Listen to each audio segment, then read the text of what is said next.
40 days in Poznan with Piotr Pielaszek.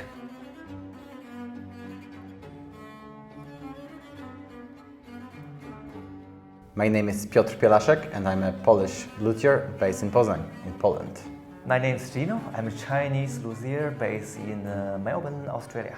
In this series of videos, I will continue my current work and I will show you some specific steps in my violin making. In these 40 days, I will start a new violin with Piotr. I will try to learn as much as I can from the very best.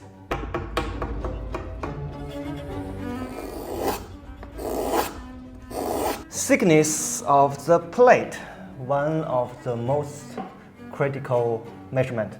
Each piece of wood that I have in my workshop, I always check the density. You measure it, right? Yes, I saw I you measure it. write down the exact density of the piece. Yes, exactly. And I'm measuring it and I'm even checking it after buying and after several years, I'm checking how it's changing.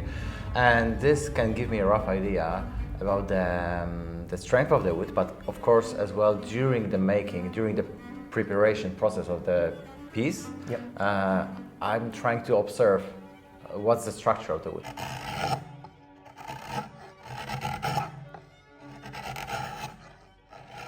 We often see that a violin maker hold a plate like this and trying to hear something. Checking two frequencies, the second and the fifth, those are the harmonics of the plate. When you grab it in a certain point, we are trying to grab it in a... So this is the mode 5, right? When we tap it like this. When we tap it in the middle, yes. This would be in mode 2. Because the model 2 is mainly for this direction, if we check it, the flexibility. And mode 5 is how the plate works this way. This way, yeah. Different areas, try different places, this way.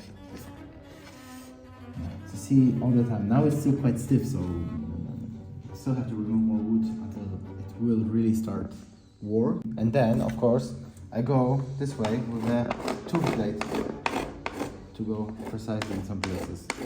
So this I will do later on when I finish everything with the flat one, and then see I can go very close to the line. That's why we drew the line very precisely, just to know to not leave too much wood, because we don't need it. We want it to vibrate, be strong but vibrate, so we don't need any thick areas around the edge. We don't need anything thicker than it has to be. We cannot completely rely on those modes, but if we note them, if we combine them with all the other information, with the weight, the thickness, and most important, our personal feeling of the stiffness.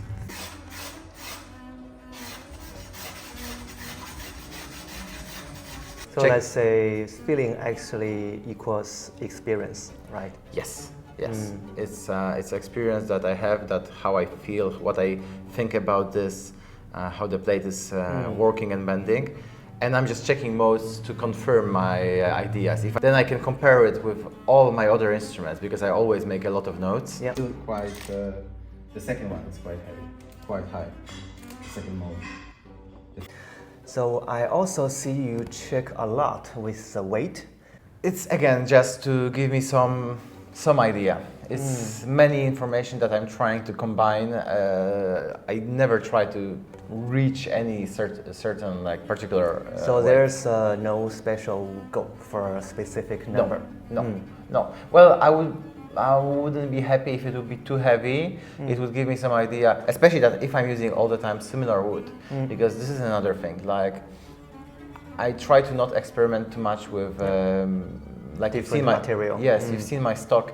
In general, I'm looking for some kind of particular wood. Yes. That it's not too heavy as well. The thing is that if I really want to control the output, the sound of my instrument, that I'm sure that I'm making this violin and I know that it's going to sound great, I have to control as many aspects as I can. Yeah. And wood is one of the aspects. I would use the wood that I don't know, that is heavier, and from the source that I don't know. Okay. If I'm using the wood of similar, maybe different flames, but similar structure, similar weight, it's much easier for me to control all the small details. Okay. You've seen when I was making the thicknesses and the archings that actually even the modes were quite covering with all the other modes and notes that I had from my previous instrument that were quite similar. Basically everything is all the time in the range of average of my own instruments. So this is how I make the thickness of the plates. I hope you liked it, and let's see each other in the next step.